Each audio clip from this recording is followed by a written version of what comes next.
All right, thanks everyone. We're just to give you a little overview of how we're going to run the 3 hours. The first part, and since I saw that so many hands came up that you're brand new, this will be good. We're going to cover the very basics of D-Star. What's it all about, what it can do. The second hour we're going to get into programming your radio. And there's all kinds of different radios now available for D-Star, so some are programmed differently than others. Some of the newer radios offer some really nice new features. The third hour, we're just going to say, hey, what's some of the fun things you can do with D-Star? So we'll get into some of those things as well. And then, of course, the very last thing, someone walks away with a brand new ID51A Anniversary Edition handheld. Okay, everybody ready to get started, or do we have any questions before we go? Ready? All right, very good. What is D-Star? Hopefully you've learned how to spell it before you got here. D-Star is an open standard for digital voice and data, and it's one of the standards for amateur radio that was designed specifically for amateur radio, not one of the commercial.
Commercial standards have a lot of licensing and intellectual property associated with them, so you won't see some of the add-on features and devices with those.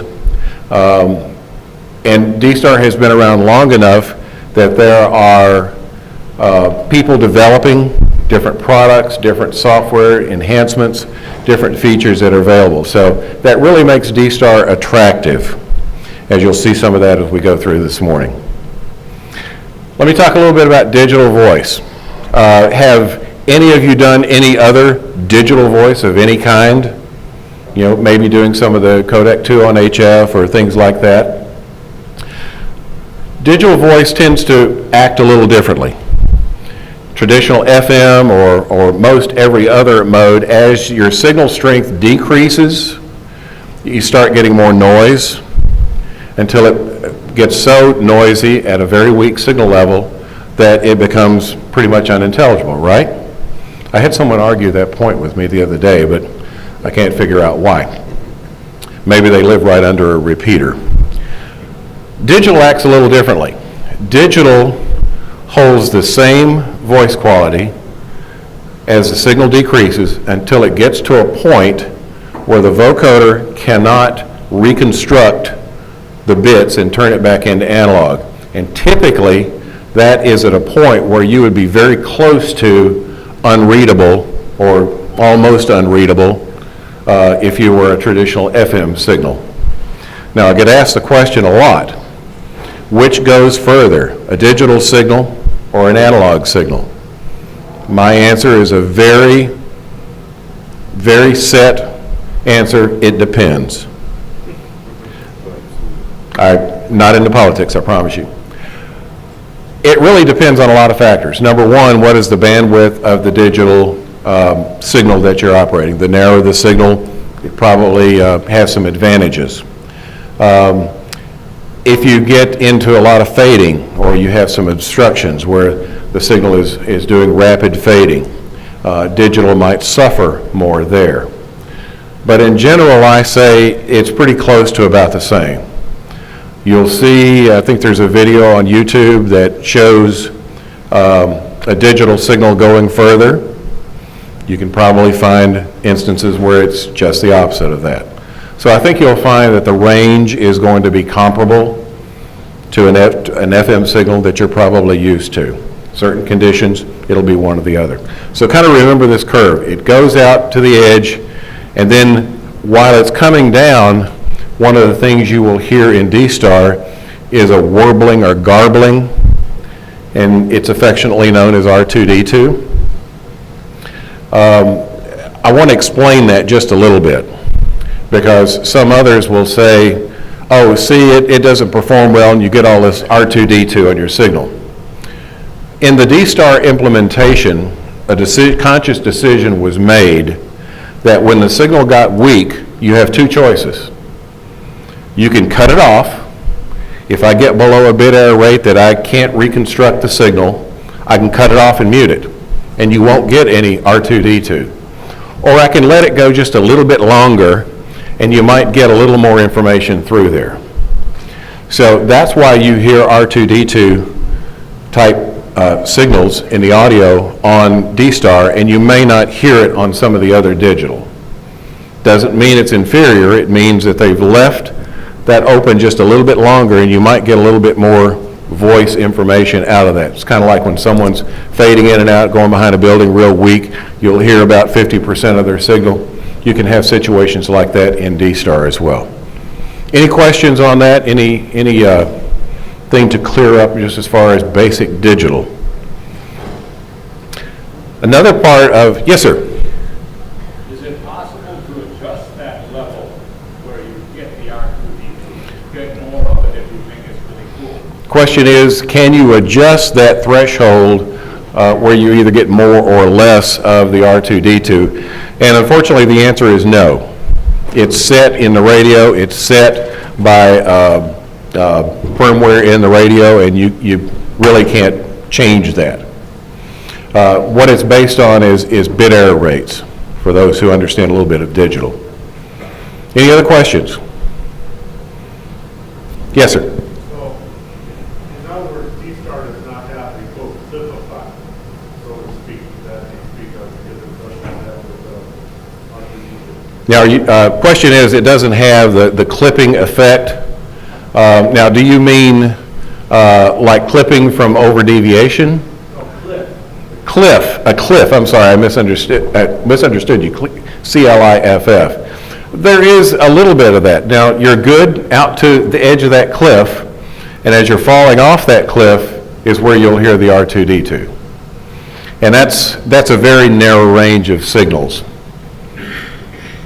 And of course, when you're hearing that, then the signal has to sync back up. So it may take a few milliseconds for it to reestablish if the signal comes up a little bit. What I'm showing now on the screen are some differences really based on bandwidth. Remember, the first thing we're doing is we're converting your analog voice to data. Now, you may add other things such as computer data, GPS position data to the voice, and put that on a single data stream that contains both the voice and data. So I can put my position data mixed with the voice bits. So on one signal I can have my position data like APRS as well as my voice. Don't have to have a separate radio and a separate RF carrier for that.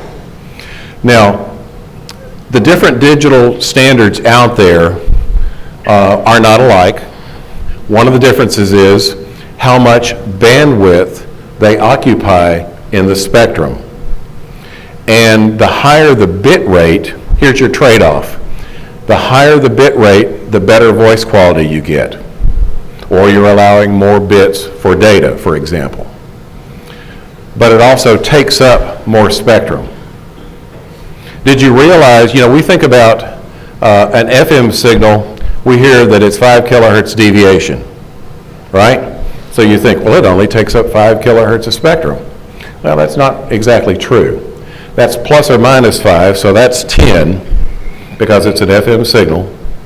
And then, to determine the true bandwidth, you have to add what are the audio frequencies that you're modulating it with. So it ends up being you're modulating up to about 3 kilohertz.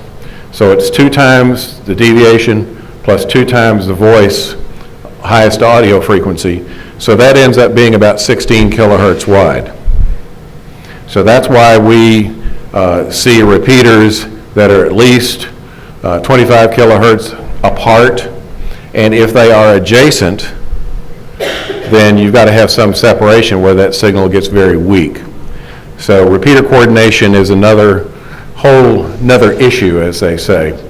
But take a digital signal, and it is going to be generally narrower or occupy less spectrum than its analog counterpart. And we'll compare some of those. Here is a chart comparing several of the digital modes.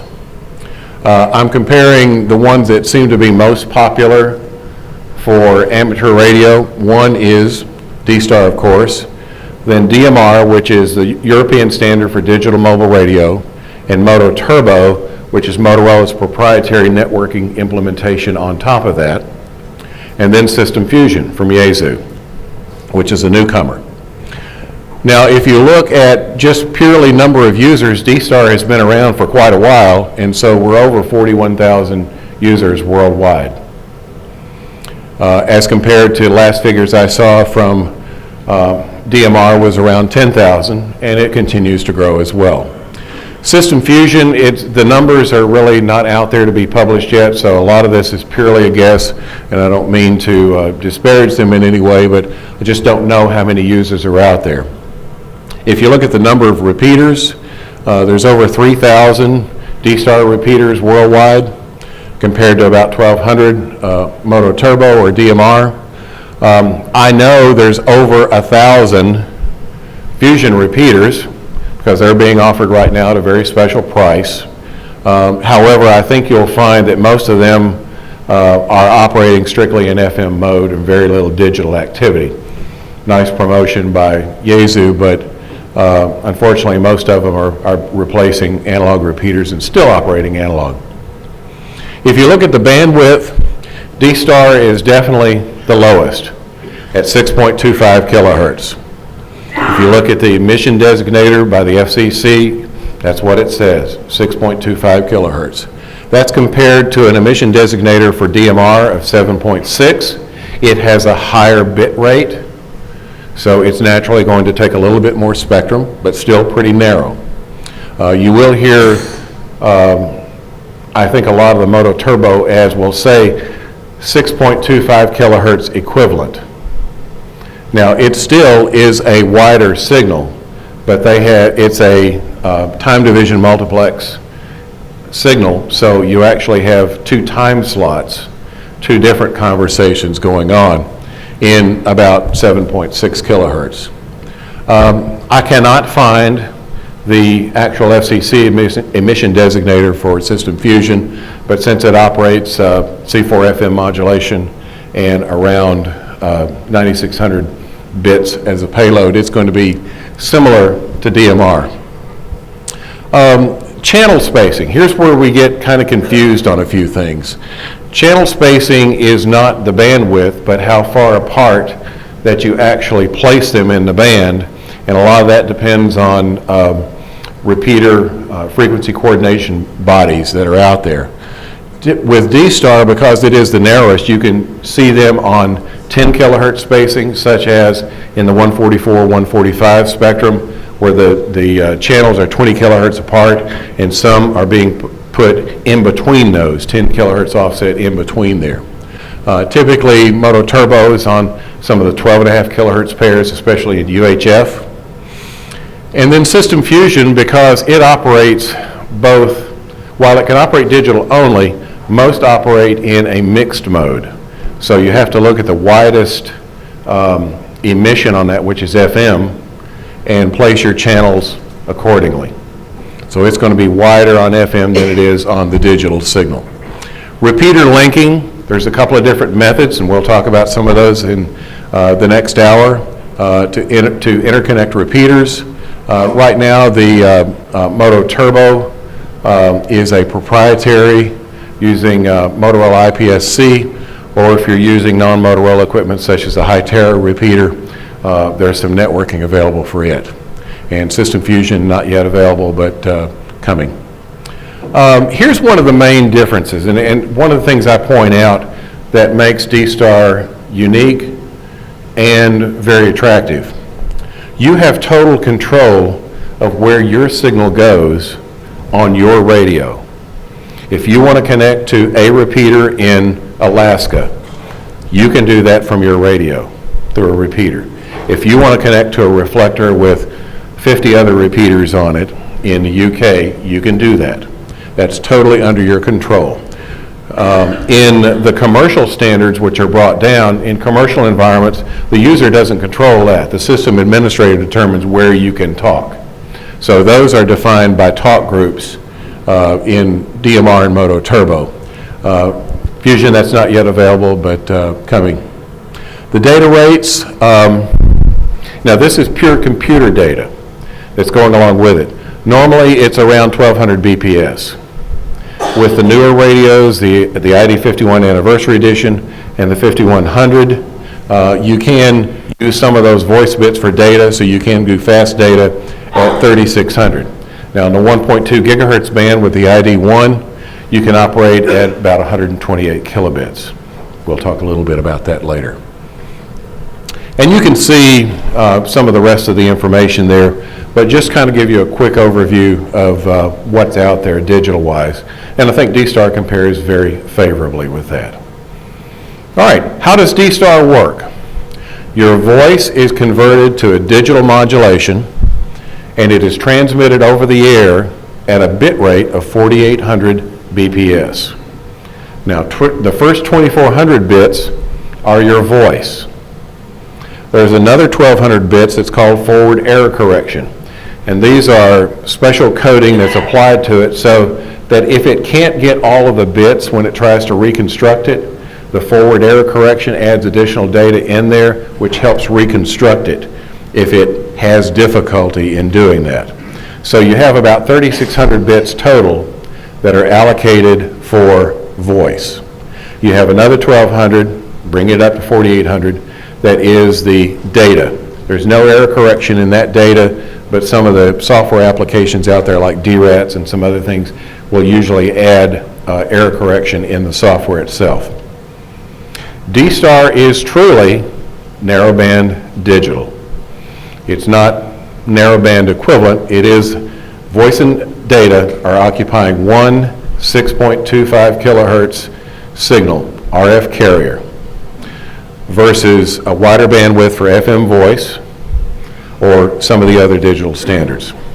Now here's one of the things to really keep in mind. D-Star can operate simplex, don't have to have a repeater. You still have the same digital transmission, clear voice, the voice and data capabilities. You can operate through a repeater and cover a wider area, just like FM. You can also link repeaters together using the internet. While some will say D-Star depends on the internet, no, it doesn't. It can be used to enhance D-Star and be able to link to other areas, but you can operate within a local area of your repeater and have a lot of the same, most of the same capabilities. Any questions? Yes, sir. Can D-Star be linked like we used to do with RF channel? Can you link via an RF channel between repeaters? Like Okay, question is, can you link to repeaters using an RF channel? Yes, you can. You've got to be able to carry a digital signal and that payload, which typically is more like Ethernet speeds. So what you see, some people are linking repeaters using some of the 2.4 or 5.8 Wi-Fi type things, like Ubiquiti, makes some nice little ends for about $150. You can have a point-to-point link. You could link two repeaters that way. You could link the repeater to the internet using that. A lot of the repeaters, for example, I think on the West Coast, will be on mountaintops. So they can't get internet to that repeater site. They link it using one of these little point-to-point Wi-Fi type setups for that. Just remember, it needs to look like an Ethernet, an IP-based signal. So if you've got some type of IP-based radio link, you can do that. Yes, you can. Good question. Any other questions? All right, what can D-Star do? Well, because you are transmitting voice and essentially 1200 baud data simultaneously, and you can do that on 2 meter, 440, or 1.2 gig. You're doing this voice and data without any extra equipment. We can show you that there's a data port on the Icom radios, and I presume others as they come about, that you can connect your radio and your computer directly together with one cable. No TNC required. That's handy. On 1.2 gig, and I did mean to bring along my ID1, I've built it into a little Pelican case with a router and a battery for use as kind of a in-the-field internet connectivity. It's not rapid speed like we're used to now with our smartphones where we're getting megabits of speed. But 128 kilobits if you have no cell service and you're out in the middle of a field or you're wanting to bridge between 2 points, it can act as a point-to-point link. Will work very, very well. Dprs stands for Digital Position Reporting System. It's roughly APRS as a digital signal. It can provide your position along with your voice without having to have, a separate TNC or a tiny track or something like that available. It generally goes with you if your radio, and many of the radios are equipped with built-in GPS, such as this handheld. So when you key the mic, you can have your radio set where it also sends your position. Now, I'll caution you, you don't want to beacon every so many seconds on D-Star like you do on APRS, because remember, your voice and data are going along together and you're sending a carrier to the repeater. So if you occasionally may hear someone who accidentally sets theirs to transmit every 5 minutes, and suddenly you'll see a carrier come up on their call sign, and it's very rhythmic in that it'll be every 5 minutes or whatever they set. Someone has probably set beaconing on. You don't want to do that. You can set it to push to talk, so every time you transmit, it'll send your position. And that can be seen on another radio.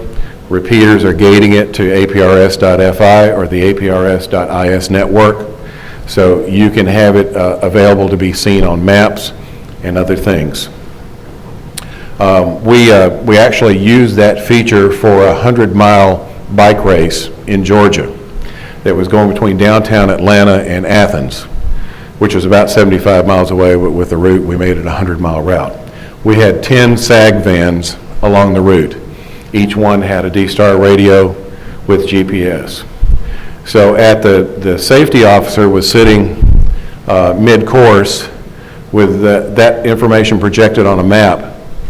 And so he knew the position of all of the SAG vehicles all along the course at any point in time and could easily dispatch them to help a bike that might be down.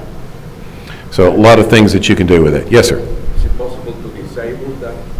Oh, sure. You do not have to, if you're worried about the government snooping on you. Your wife? Or your wife, or other significant other, then then you can turn that off by any means. No problem at all. In fact, we'll show a little bit later on. If you look at one of the dashboard pages for a repeater, you'll notice some are in just regular font and some will be bold orange. And you can click on those and it'll bring up a Google map showing their location. That shows that they are transmitting GPS data. The vast majority of the people don't, for whatever reason. Let's talk about reflectors. Reflectors are like a big conference bridge. If you connect you or a repeater to a reflector, it sends it out to everyone that is connected to that reflector. So they are like a big conference bridge. They're usually on a very high bandwidth connection, like maybe being on a commercial network or in a data center or something. And you'll see repeaters, other devices like DVAPs and hotspots and DV megas and other things connected to them as well. And everyone is hearing the same signal. You go in on one, you're sent to all of those. We operate Reflector 30 in Georgia, which 30C, each reflector has different modules. They're like a separate, totally separate conference bridge just in the same box. 30C happens to be one of the two most popular reflectors in the world, along with Reflector 1C that's now located in London. So if you want to meet someone, connect to Reflector 30C or 1C and you're set and ready to go. We'll talk about how to link to those in our second hour. There are different types of reflectors. There's the Dprs reflectors, there's the XRF, there's the DCS reflectors. They all basically do the same thing. They're conference bridges for you to be able to connect to. And there's a bunch of them out there. When I say 70 plus D plus, and I can't even count the number of DCS and XRF reflectors. There's bunches of them out there. So we're talking about hundreds basically. There are other devices. I mentioned that D-Star being an open architecture, there are other devices that can be connected to D-Star networks. DV dongle, DV access point, DV node adapters can be hooked up to other radios, DV mega, all kinds of different things are allowing you to connect, to access the D-Star network, say via your computer, kind of like Echolink. I'll call it Echolink on steroids. But a lot of different ways to access D-Star. That's a capability. Some will say D-Star has run its course, it's not growing anymore, and in fact, it's losing users. Could not be further from the truth. We're not doubling in numbers every year like we used to, but we're still growing at quite a rapid pace. These are numbers through 2014, and you see it continues to grow. We're actually over 40,000 users at my last count. And these are the registered users. There are a lot of unregistered users out there, so that number is still higher than that. And we'll talk about the difference between registered and unregistered users. An awful lot of those in the U.S. So you are blessed with a lot of them in a lot of areas. There are still some areas that do not have D-Star coverage, but that number and area is dwindling. And I show here numbers of repeaters, number of gateways. What's the difference between repeaters and gateways? D-Star allows that you can connect multiple repeaters, for example, a 2 meter, a 70 centimeter, a 1.2 voice, or a 1.2 data, to one controller and one gateway.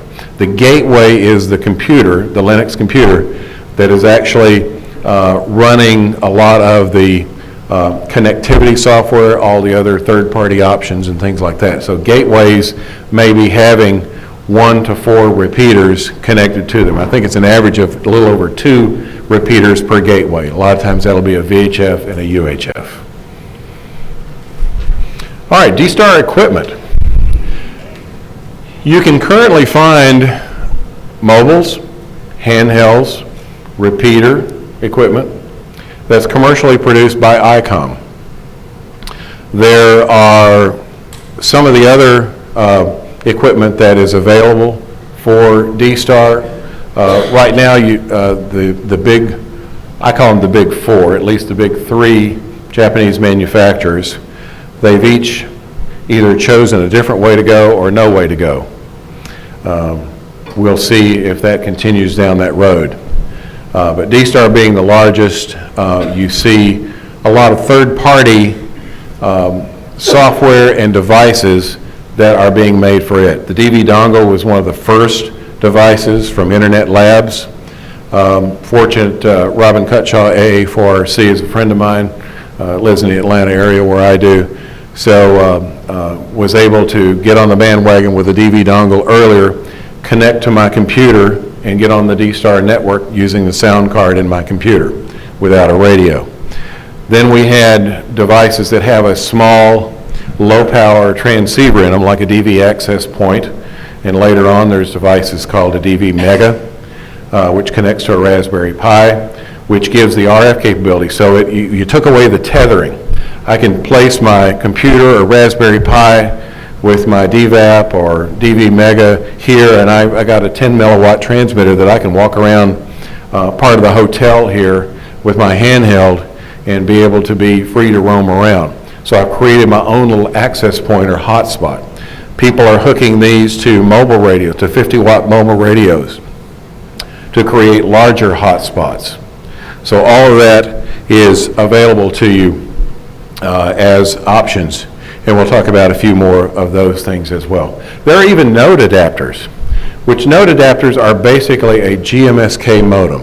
GMSK is the modulation standard for D-Star, and so it converts the data signal coming from, say, a sound card or other device which digitizes the signal, and it modulates then. So I've actually used an FM transceiver with a GMSK modem or node adapter and a dongle to get the AMB vocoder chip in there, and I've converted that to a D-Star radio. Now that's kind of clunky, but you can do it because we are encouraging experimentation. Any questions on any of this part? We'll go into a lot more detail a little bit later. Yes, sir, in the back. I can kind of explain to my wife, she's new to it, but she had a question, what's the difference between a repeater and a reflector? Good question.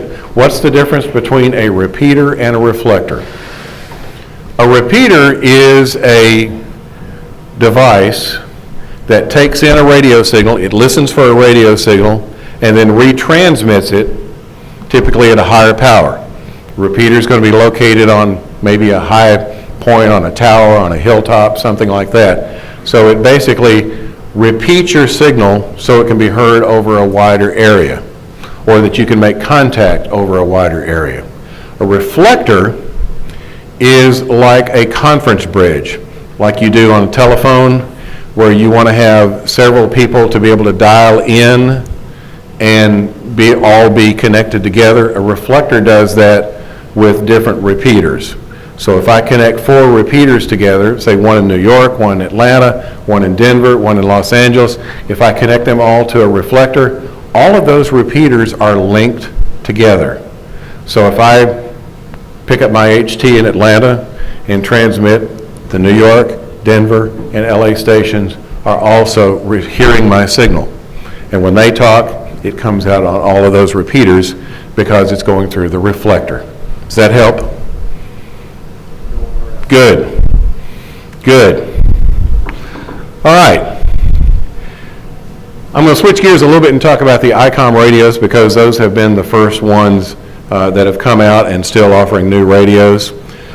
Do any of you remember, and this is probably 15 years ago, most people I think are of an age they can remember back 15 years ago here, there were some digital handhelds that were offered by Alenco. Did anyone ever have any of those? You're the second person that I know of that had those. The other person is the husband of Amy in the back. good friend of mine who always gets everything new. The problem, and the reason most of you have never heard of those or bought those radios were, it was a proprietary standard. You had to have 2 of those identical model Alenco radios, and you could talk to each other.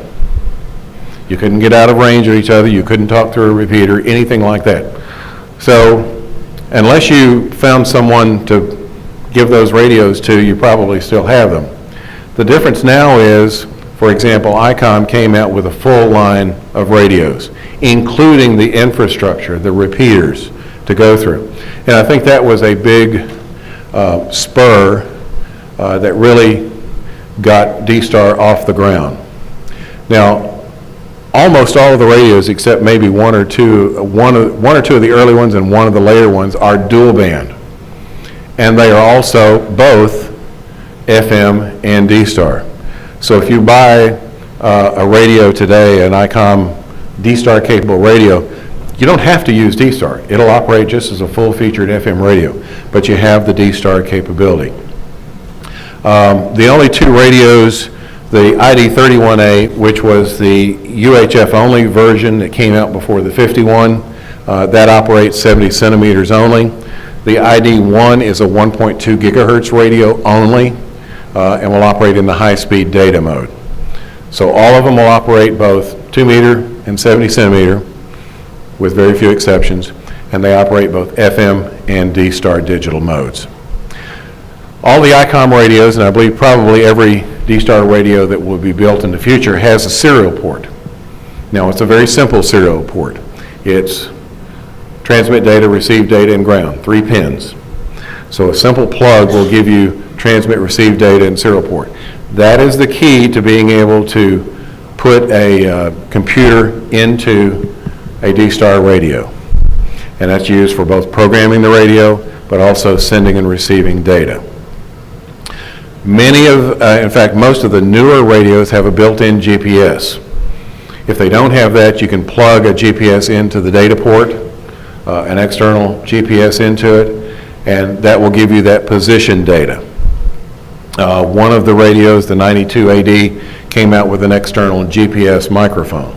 So the GPS was actually in the external mic. But most of the new ones, for example, the handhelds, the mobiles, have built-in GPS, and that's a nice feature.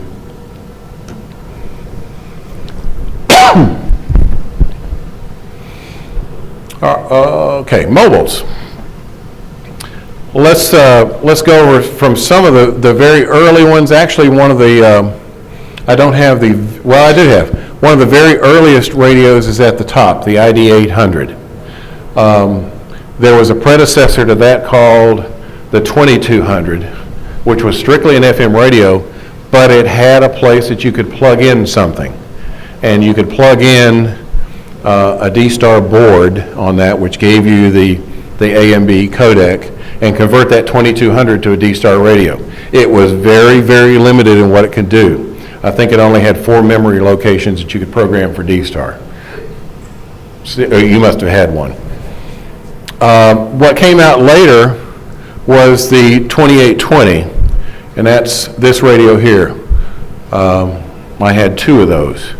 They are dual band, dual receive, a nice pretty big detachable display.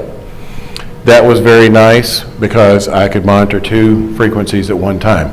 It had a built-in GPS with an external antenna, and I had it in my vehicle, and I just connected and had the GPS antenna sitting right up in front of the dash under the windshield. It worked very well. So that was the next one that came along. The 880 was a later version of the 800, and that offered some new features. It was a very small, compact radio. Now, as far as mobiles, what came out last year, I believe it was the ID5100A. I love this radio. It is like the 2820. It is dual band, dual receive, dual mode. It has GPS built in. There's a GPS antenna on the detachable head right up here at the top. I operate mine in my truck. It's sitting down in the floor, and I'm still able to get GPS lock, so it works pretty well. A new feature was added to the 5100. Well, several features were added. One of them was you can actually monitor two D-Star signals kind of at the same time. The reason I say that is there's one vocoder in there, so it can only decode one stream at a time. However, you can connect the radio where it is listening to two D-Star signals, and if it hears one, it will switch to it. It won't hear anything on the other side until that one finishes. So you do have the ability to actually listen to two D-Star repeaters or two D-Star signals at one time, kind of one time. Another feature that was added with the 5100 because of the GPS is nearest repeater. I love that feature, also included in the 51A. There are memories called DR memories, which we'll talk about in the next hour, that are geocoded, meaning that the position, the latitude and the longitude, are included in the memory position. So if the GPS knows where you are, and you've got a database of repeaters listed with latitude and longitude, I can produce a list on the radio of and select the nearest repeater. Very nice feature. And because it also has an SD card, I can store many different repeater configurations. On the way up here yesterday, I had 4 different repeater lists in the radio we were using coming up here. So when I left Atlanta, I had 1,200 repeaters centered around Atlanta, both FM and D-Star. When I got to Knoxville, I changed and imported that list. Had another 1,200 centered around Knoxville. When I got to Lexington, same thing, Cincinnati, Dayton. So you can store multiple memory configurations, and we'll talk a little bit about how to do that in the second hour. Any questions on the mobiles? King? Will that one do crossband repeat? Both the 2820 and the 5100 will do crossband repeat, yes. That was the question. Which ones will do crossband repeat? Because the 2820 and the 5100 are dual band, dual receive. They are crossband repeat capable.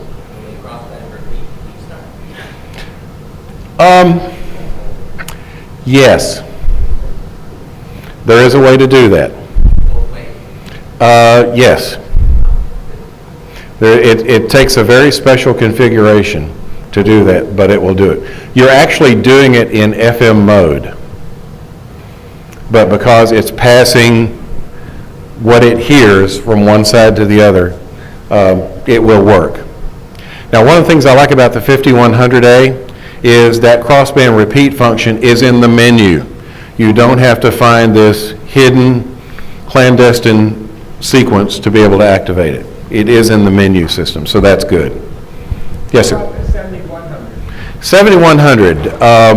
That is, we didn't talk about that radio, and I may have it in another slide. The 7100 is an all-band repeat radio. It does HF through 440. It is not dual receive, but it is a great radio. Very small. I thought I had. No, I don't. I'm sorry. I should have included that in the slide. It is a great radio. It's a very unique display in that it will sit on a table with a slope display. It is a touchscreen display. It does HF. It will even do HF D-Star, which some people are doing. We'll talk a little bit about that a little later too. Any other questions about the 7100? Or are you just wondering about that? Okay, good radio. Have one of those too. I use it for HF and digital modes. One of the things I really like about the 7100 is it's got a USB connector. And so if I want to talk to it for programming, I run HRD with it for digital modes. I can do that over the USB connection. That's a very nice feature. Handhelds. We started way back when with the 91 AD. I've had almost all of these radios along the way because they just keep getting better and better. The 91 AD was the initial D-Star handheld. It was dual band, dual receive, very nice features.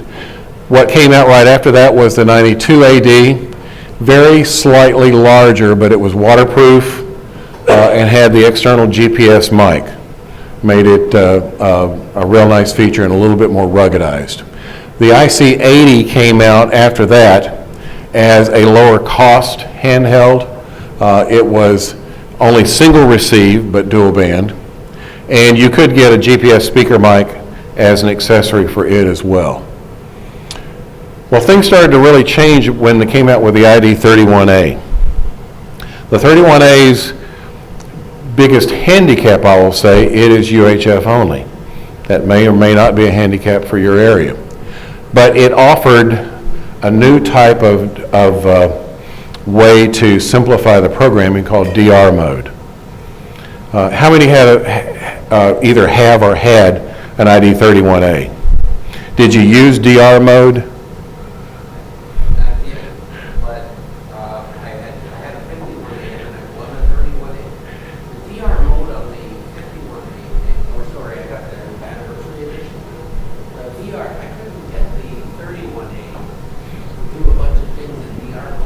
Okay, we're going to talk about DR mode. The thing I find lately is, as I talk to D-Star users, they'll have either one of the 31 or 51A or the new 51A Anniversary Edition or Plus. They don't use DR mode or haven't learned how to use it. I'm going to show you how to do it, and I doubt you'll go back to regular memories after that. There are some differences, just because you come out with a later model radio. But we'll go through some of that, and those of you how many of you have either a 31, 51A, even a 5100? I'll say that in the mobiles also. Good number of you. And I'll bet, just right off the top of my head, the majority of you don't use DR mode. How many use DR mode? More than I thought. Okay, good. Sort of. Okay. We'll make sure you know how to fully use it and make the most of it with updating your memories, etc. Before we get out of here. The 51A is the brand new one, or newest. It's been out now for over a year. It's dual band, dual receive. It has the built-in GPS, so it will do the nearest repeater function. Now, it was Icom's 50th year, so they offered an anniversary edition. The anniversary edition it was a limited run, comes in different colors.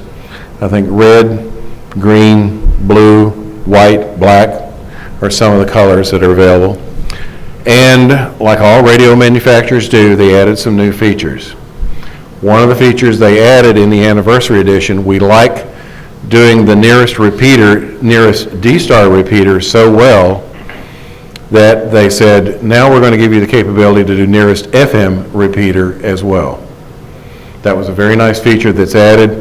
It's not in the standard 51A, but is in the 51A Anniversary Edition, or once the Anniversary Edition is sold out, it'll be the ID 51A Plus. Yes, sir.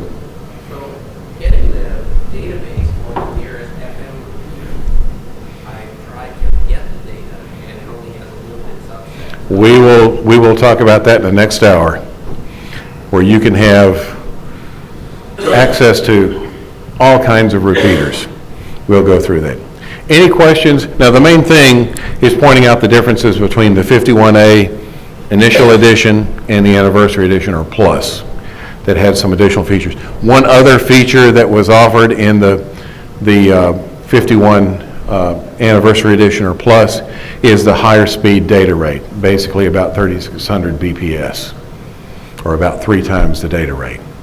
So you can operate that between similar radios. Any other questions on the radios? Yes, sir. Will the DR updates be off of the internet? Does it automatically get it out of the magical cloud? Or, Next hour, coming soon to a class near you. you will be able to update your radio with ease wherever you are. Okay. I talked a little bit about the 1.2 gigahertz radio, the ID1. Ray mentioned it. Did you remember him saying this is the first radio he saw that was offered in Japan? And it will do FM, it will do the regular digital voice and low-speed data, but it also offers a high-speed data, the 128 kilobit data mode. It actually has an Ethernet connector on the radio, so it can act as an Ethernet bridge or connect. The way I connect mine, I'll show you how I have mine connected, where I can be like a little internet hotspot using my ID1. So it'll either operate as a bridge or a hotspot mode. Here's your typical D-Star repeater configuration. I'm using the Icom radios as an example. This is what you call a full stack. And that refers to, you have the controller, the RP2C, you have a 1.2 gig data radio to operate that high-speed data we just talked about. That's the RP2D.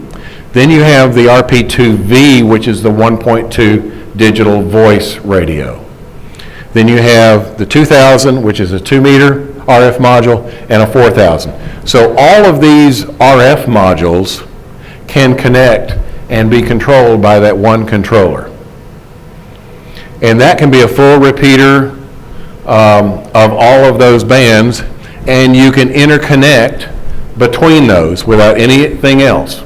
So you can have someone on 2 meters, someone on 440 talking, connect them together, etc. Now, when you add a Linux computer running one of a couple of different varieties of software, one is the Icom G2 gateway software. There's another package out there called IRC-DDB gateway, and it can be run on that, which then allows you to not only add more functionality to your RF modules in your basic repeater, but also connect it to the internet, which then allows you to connect to other repeaters and reflectors.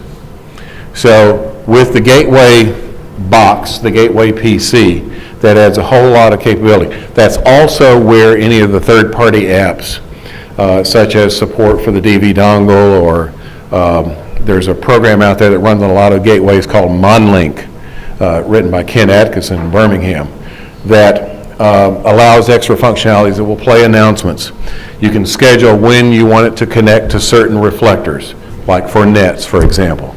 You can have a default reflector that it defaults back to after it times out when you've gone to another repeater.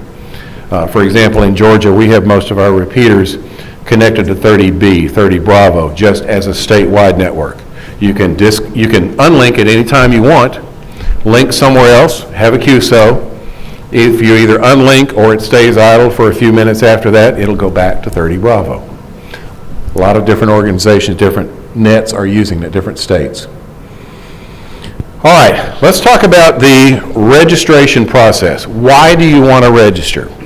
You don't have to if you are running on an IRC-DDB repeater. Now, if you're running on one of the repeaters that operates on Dprs, you will need to do that to add some additional capabilities to be able to do the linking. I would suggest that you register regardless. That way, if you're traveling, you're on a repeater that is a G2 system versus an IRC-DDB, you're set, you're registered.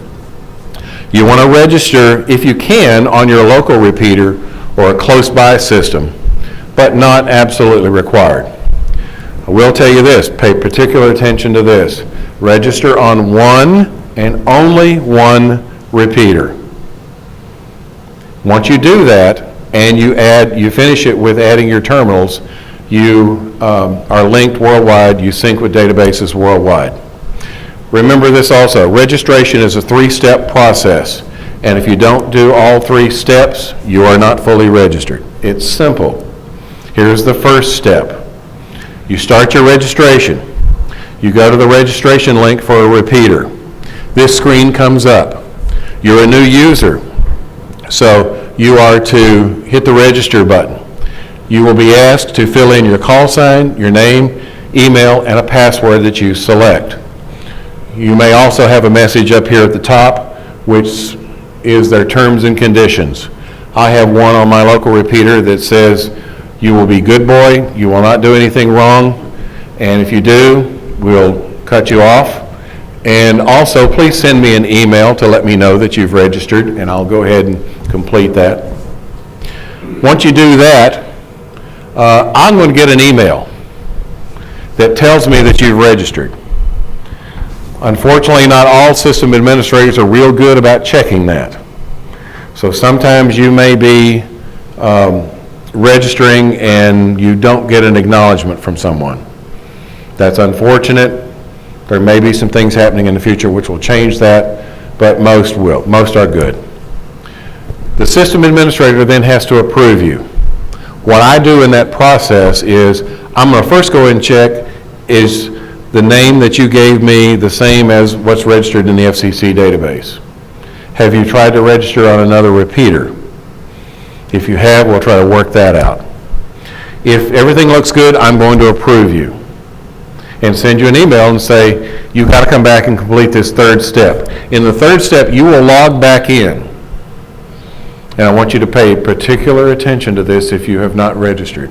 You only need, what you're going to do is you're going to check this box. You're going to put a check there.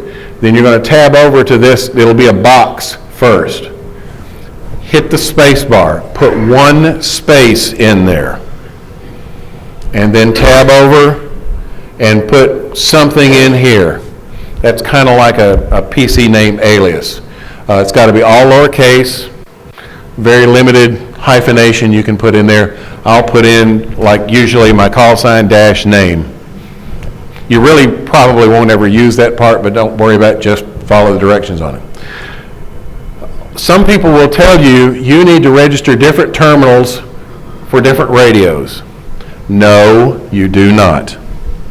There is only very, very limited, let me say that again, very, very limited circumstances where you need more than one terminal. And I'll bet 99.9% of the people do not. So, all you need to do is put a space there, fill in there, make sure that first box is checked, and hit update. At that point, you are fully registered. And what you'll need to do then is go back and just add your call sign to the radio under the My Call field or under My Station in the menu in some of the later radios. If you have like a DV access point, a dongle or whatever, it's going to want you to put in your call sign. Here's where a lot of people have problems. They register a node thinking, oh, I've got to have another terminal for my DVAP or my mobile. And so I've got a different letter in there or a different character in there, and I forget which one I've done, or I do one and don't have a space.